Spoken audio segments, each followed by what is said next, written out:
몇 번이나 연애 초반부터 체위 이야기, 영상에서 본 장면 이야기까지 다 들어주고 나서 집에 돌아와 혼자 누워서 이게 정상인 건가? 나만 이렇게 불편한 건가? 하고 속으로 삼켜본 적 있으신가요? 그러면서도 뭐, 요즘 다 이렇다는데 내가 예민한 거겠지 하고 스스로를 설득해 본 적 한 번쯤은 있으시죠? 오늘 이야기는요, 체위를 먼저 말하는 여자를 욕하기 위한 이야기가 아닙니다. 그리고 그런 여자를 만나면 무조건 도망쳐라. 이런 흑백 논리도 아닙니다.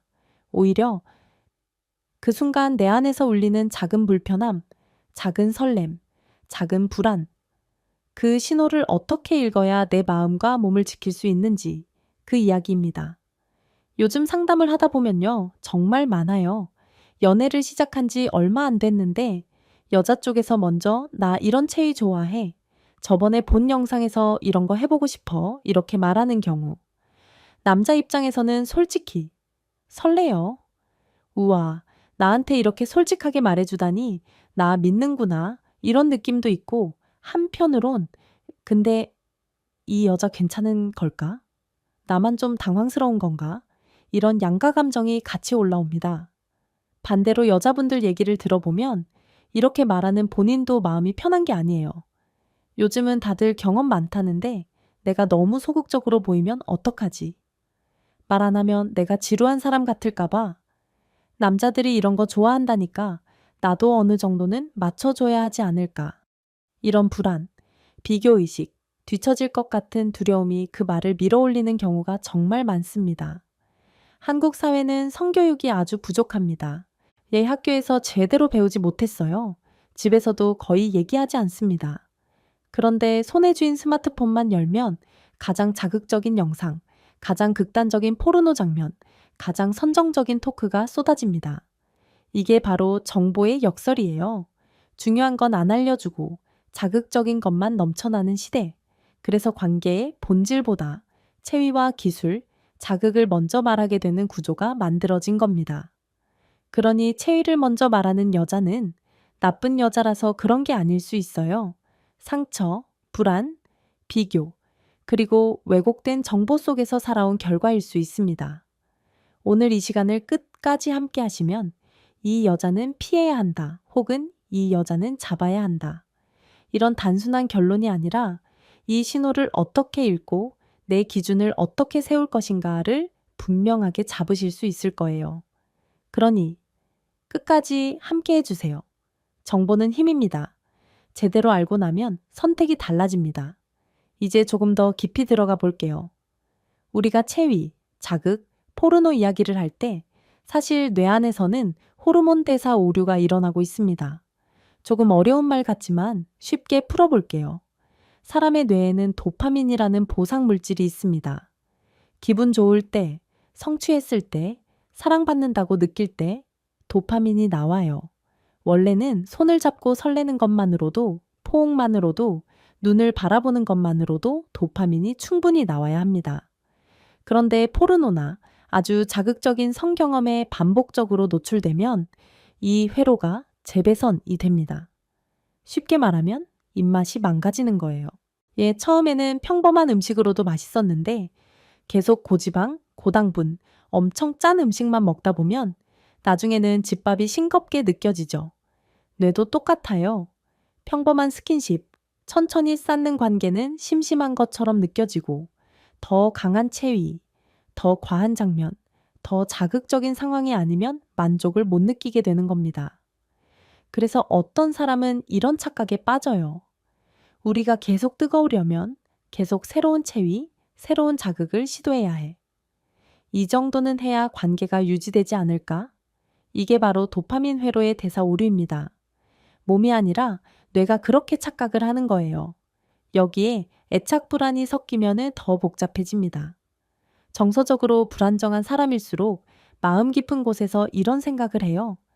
나는 그냥 있는 모습 그대로는 사랑받기 어려운 사람일지도 몰라.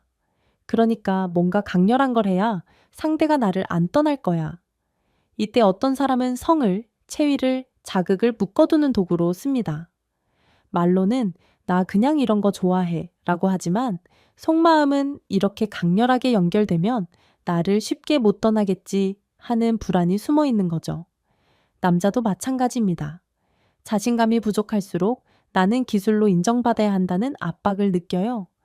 그래서 상대가 체위를 먼저 말하면 그래, 나도 이런 거 잘해 하면서 그 흐름에 휩쓸립니다. 정작 나는 어떤 감정인지, 이 속도가 편한지는 잘 들여다보지 못한 채 둘이서 기술과 체위만 주고받으며 관계를 이어가는 거죠. 이걸 저는 정서와 성의 분리라고 부르고 싶어요. 원래 건강한 성은 마음과 몸이 함께 가야 합니다. 신뢰, 안정감, 존중, 소통이라는 바닥이 먼저 있고 그 위에 체위와 기술이 올라가야 해요. 그런데 도파민 중독과 애착 불안이 섞이면 마음은 비어있고 성만 앞에 나가 있는 상태가 됩니다. 겉으로는 뜨거워 보이지만 끝나고 나면 이상하게 허전하고 불안하고 자꾸 확인받고 싶어지는 관계. 혹시 익숙하지 않으신가요? 여기까지 들으시면서 조금 불편해지신 분도 있을 거예요. 나도 포르노 많이 봤는데, 나도 체위 얘기 먼저 꺼낸 적 있는데, 나 이상한 사람인가? 이렇게 자책하지 마세요. 제가 드리고 싶은 메시지는 비난이 아니라 이해입니다. 왜 이런 패턴이 생겼는지를 알면 그 다음에는 바꿀 수 있습니다. 기적 같은 한 방은 없어요. 하지만 조금씩 다른 선택이 쌓이면 삶이 정말 달라집니다. 이제 한 걸음 더 나가서 우리가 매일 먹고 있는 디지털 포르노 식단 이야기를 해볼게요. 여기서 말하는 식단은 입으로 먹는 음식이 아니라 뇌가 매일 먹고 있는 콘텐츠입니다. 생각해보세요. 연애 예능, 로맨틱 드라마, 성 관련 예능, 유튜브 토크쇼, 쇼폼 영상들. 겉으로는 연애, 사랑, 자기 개발을 말하지만 실제로 강조되는 건 뭘까요? 누가 더 섹시한지, 누가 더 스킬이 좋은지, 어느 체위가 좋았는지, 요즘 애들은 이 정도는 다 한다더라 라는 말이 너무 쉽게 오갑니다. 문제는 이 콘텐츠들이 정서적 책임, 상호 존중, 동의 과정끈 거의 안 보여준다는 거예요. 서로의 경계를 조율하는 대화, 난 아직 준비가 안 된 것 같아 라고 말하는 용기, 한 사람이 불편해 보일 때 속도를 늦춰주는 장면, 이런 건 잘 안 나옵니다. 그러다 보니 남녀 모두가 이렇게 느끼게 돼요. 아직 나는 준비가 안 됐는데 이 정도도 못하면은 내가 뒤처지는 건가? 나만 이런 얘기 안 꺼내면 지루한 사람으로 보일까봐. 그래서 마음과 몸은 아직 준비가 안 됐는데 체위와 기술을 먼저 말해야 할 것 같은 압박을 받는 겁니다. 여기에 한국의 음주 문화가 더해지죠. 술자리에서 오가는 성적 농담. 야, 걔랑은 이런 것도 해봤냐? 친구들끼리 공유하는 야한 밈과 짧은 영상들. 처음에는 그냥 웃자고 본다고 생각하지만 이게 계속 쌓이면 뇌는 이게 정상 기준이구나 하고 착각합니다. 마치 계속 고지방, 고당분 음식만 먹다 보면 신선한 채소, 담백한 음식이 맛없게 느껴지는 것처럼 자극적인 콘텐츠 식단이 우리의 친밀감 기준을 완전히 왜곡시키는 거예요. 그래서 어느 순간 체위를 먼저 말하는 것이 자연스럽게 느껴집니다. 다들 이 정도는 하잖아. 이 정도 얘기는 해야 솔직한 거지. 이런 생각이 들죠. 하지만 속으로는 이상하게 불편해요. 끝나고 나면 공허해요. 이때가 바로 식단을 바꿔야 할 신호입니다.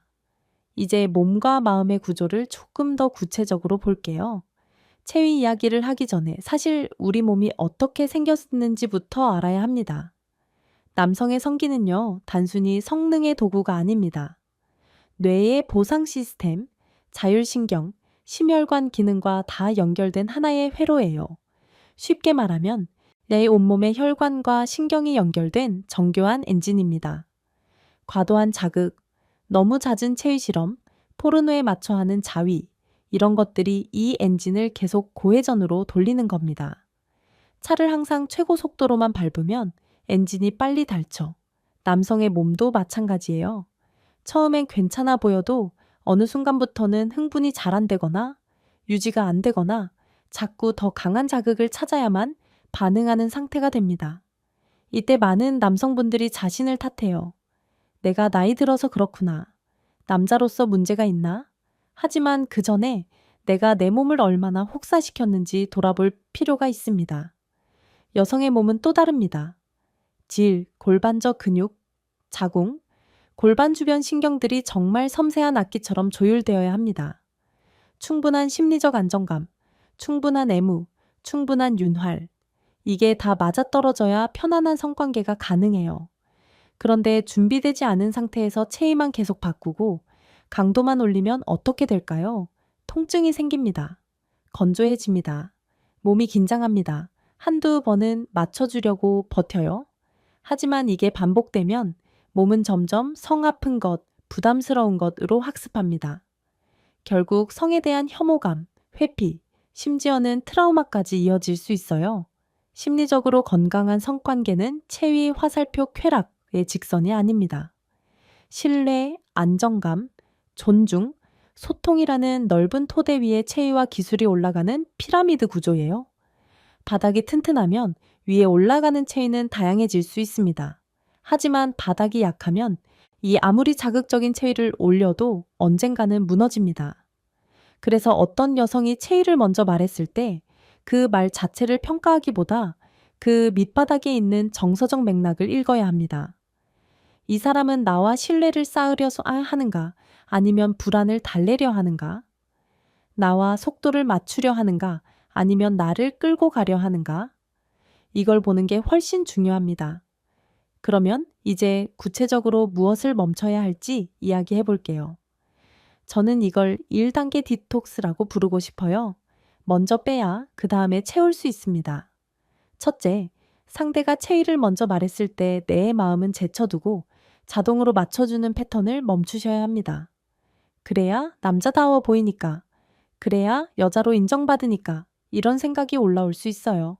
하지만 그 순간 스스로에게 한번 물어보세요. 나는 진짜 괜찮은가? 지금 이 속도, 이 내용이 내 몸과 마음에 편한가? 만약 조금이라도 부담스럽다, 너무 빠르다, 어색하다는 느낌이 든다면 이미 그 순간부터 관계는 살짝 비틀어지기 시작한 겁니다.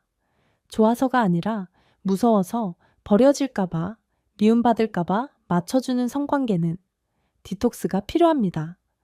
여기서 가장 중요한 건 나는 거절해도 되는 사람이다. 나는 속도를 조절할 권리가 있다는 감각을 되찾는 거예요. 둘째, 포르노와 과도한 성 관련 콘텐츠 소비를 줄이는 디지털 디톡스가 필요합니다. 연구들을 보면 포르노를 끊거나 줄였을 때 2주에서 4주만 지나도 뇌의 도파민 민감도가 조금씩 돌아옵니다. 잠이 조금 더 깊어지고 기분이 안정되고 작은 자극에도 만족을 느끼는 능력이 서서히 회복돼요. 제 상담 경험에서도 한 달 정도만 진지하게 줄여본 분들이 예전보다 손만 잡아도 설레는 느낌이 돌아왔다. 파트너와 눈을 마주보는 시간이 더 편안해졌다고 말씀하십니다. 기적은 아니에요. 하지만 분명한 변화입니다. 셋째, 술자리에서 반복되는 성적 농담과 비교, 자랑을 부추기는 인간관계를 한번 점검해 보세요. 항상 남의 연애와 성생활을 가볍게 소비하는 자리에 있다 보면 나도 모르게 내 관계를 컨텐츠처럼 다루게 됩니다. 우리도 이 정도는 해야 재밌는 커플이지. 말 안 하면 촌스러운 거 아닌가? 이런 생각이 스며들어요. 적어도 내 연애와 내 몸을 가볍게 소비하는 자리는 한 발 물러서는 용기가 필요합니다. 이건 상대를 미워하라는 게 아니라 내 마음과 몸을 지키기 위한 경계 세우기예요. 이제 이 단계, 회복 프로토콜로 넘어가 볼게요. 뺄 건 뺐으니 이제 무엇을 채워 넣을지입니다. 첫째, 연애 초반부터 성이야기가 나왔을 때 체위와 기술보다 경계와 속도를 먼저 나누는 연습이 필요합니다. 예를 들어 상대가 나 이런 체위 좋아해 라고 말했을 때 바로 나도 하고 맞장구 치기보다 잠깐 숨을 고르고 이렇게 말해볼 수 있어요. 나도 성을 중요하게 생각해. 근데 나는 우리 관계의 속도랑 서로의 감정도 같이 맞춰가고 싶어. 혹은 그런 얘기 솔직하게 해줘서 고마워. 나는 아직 조금 천천히 가고 싶어서 이 우리 서로 편한 속도를 같이 찾아보면 좋겠어. 이런 문장은 상대를 비난하지 않으면서도 내 기준과 경계를 분명하게 보여줍니다. 내가 결정한다가 아니라 우리 같이 맞춰가자는 메시지예요. 둘째, 남성의 경우에는 과도한 자극에 지친 신체를 회복시키는 루틴이 필요합니다. 수면을 충분히 자고 규칙적인 운동을 하고 카페인과 알코올을 조절하는 것. 이건 성기능뿐 아니라 전반적인 건강에도 중요합니다. 그리고 자위 습관도 바꿔볼 필요가 있어요. 포르노 화면에 맞춰서 빠르게, 강하게만 하던 습관에서 벗어나 오늘은 영상 없이 상상과 몸의 감각에만 집중해 보는 겁니다. 처음엔 어색합니다. 하지만 이 과정이 뇌의 도파민 회로를 정상 속도로 되돌리는데 큰 도움이 됩니다. 여성의 경우에는 골반저 근육을 보호하는 가벼운 운동, 예를 들어 가볍게 숨을 들이마시고 내쉬면서 골반 바닥을 부드럽게 조이는 연습, 내 몸의 긴장을 풀어주는 스트레칭이 도움이 됩니다. 윤활과 통증에 대한 자기 관찰도 중요해요. 어떤 상황에서 더 편안했는지, 어떤 순간에 몸이 굳었는지를 스스로 기록해 보는 겁니다. 그리고 정말 중요한 것, 싫은 건 싫다고 말하는 연습. 이게 몸의 긴장을 풀어주고 나중에는 오르가슴 능력까지 회복시키는 데 큰 역할을 합니다. 몸은요, 안전하다고 느낄 때 훨씬 더 잘 반응합니다. 셋째, 둘이 함께 할 수 있는 비성적 친밀감, 루틴을 만들어 보세요. 손을 잡고 산책하기, 서로의 하루를 깊이 들어주는 시간 갖기, 스킨십이 있더라도 옷을 다 벗지 않고 안기거나 쓰다듬는 연습. 이건 관계의 체위를 바꾸는 연습입니다. 몸이 완전히 노출되지 않아도 서로의 눈빛과 호흡만으로도 충분히 가까워질 수 있다는 경험을 쌓는 거예요. 이런 경험이 쌓이면 나중에 성관계를 할 때도 체위와 기술보다 우리 둘 사이의 연결감이 훨씬 크게 느껴집니다. 이제 마지막으로 앞으로의 전망을 같이 그려볼게요. 체위를 먼저 말하는 여자를 만났을 때 당신이 가질 수 있는 선택과 회복의 시간표입니다. 먼저 무조건 도망가야 한다. 혹은 무조건 끌려가야 한다. 이런 이분법에서 벗어나야 합니다. 중요한 건 그 사람이 왜 그렇게 말하는가 예요. 단순한 장난일 수도 있습니다. 깊은 불안에서 나온 표현일 수도 있습니다. 혹은 진짜로 건강한 성 가치관과 소통의 일부일 수도 있어요. 그래서 시간을 두고 이런 것들을 관찰해 보세요.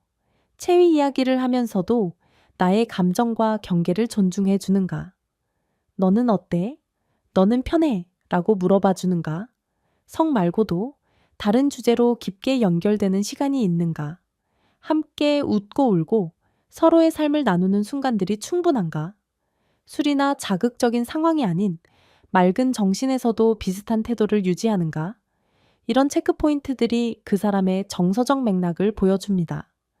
그리고 회복의 시간표도 같이 그려볼게요.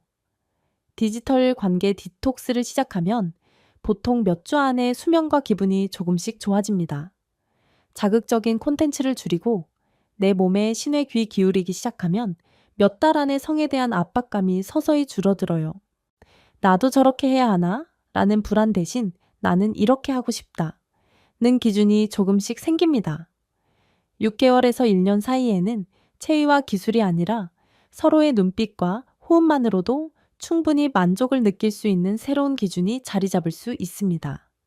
물론 사람마다 속도는 다릅니다. 하지만 분명한 건 조금씩은 반드시 변한다는 거예요. 결국 체위를 먼저 말하는 여자를 만났을 때 목표는 그 사람을 판단하는 게 아닙니다. 저 여자는 문란해. 저 여자는 대단해. 이렇게 도장을 찍는 게 아니에요. 그 순간 내 안의 신호를 잘 듣고 나는 어떤 관계를 선택하고 싶은가? 나는 어떤 속도와 어떤 기준을 갖고 싶은가? 이 주도권을 되찾는 것이 핵심입니다. 사람은 누구나 사랑받고 존중받을 자격이 있습니다. 성의 문제, 체위의 문제도 나쁜 사람이어서가 아니라 상처, 불안, 잘못된 정보에서 시작된 경우가 대부분이에요. 그러니 스스로를 탓하기보다 오늘 들으신 내용을 바탕으로 나는 오늘부터 무엇을 하나만 바꿔볼까? 이 질문을 조용히 스스로에게 던져보셨으면 합니다. 작은 변화 하나가 당신의 몸과 마음, 그리고 앞으로의 관계를 조금씩 아주 다르게 만들어줄 수 있습니다. 선택은 언제나 당신이 합니다. 당신이 결정합니다. 당신은 그렇게 선택할 권리가 있는 사람입니다.